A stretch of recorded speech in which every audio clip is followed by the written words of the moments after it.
আমাৰ প্ৰস্তুতিত সম্পূৰ্ণ হৈছে বুলি ক'ব পাৰি। আজি দুমাহ ধৰি এই অধিৱেশনৰ বাবে প্ৰস্তুতি চলাই থকা হৈছে।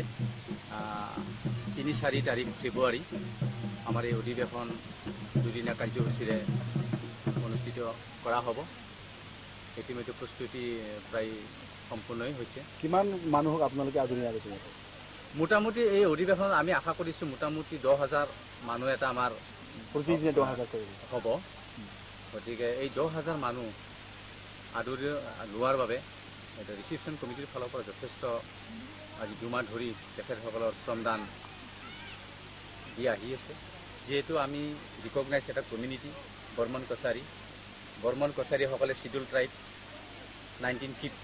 2003 আসাম গভৰ্ণমেণ্টৰ যিটো নটিফিকেশ্যন মতে এই বৰ্মন কছাৰীসকলে অল অভাৰ আসামত শিডিউল ট্ৰাইব।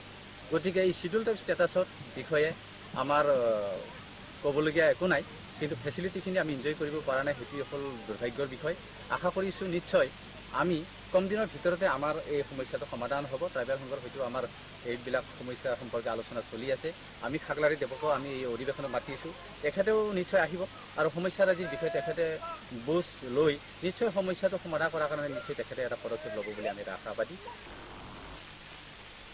কলেবৰত অনুষ্ঠিত হৈছে ৮ম ৰাষ্ট্ৰীয় চাব জুনিয়ৰ ছোৱালী হকী চেম্পিয়নশ্বিপ 2018। মঙলবাৰে ৰাষ্ট্ৰীয়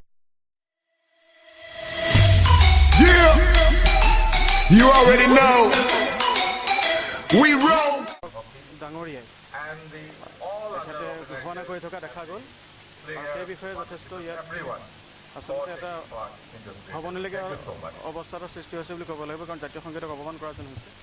মাজুলীৰ ভাওনা সমাৰোহত মুখ্যমন্ত্ৰী সোণোৱাল 22 জানুৱাৰীৰ পৰা অনুষ্ঠিত হৈছে ভাওনা সমাৰোহ।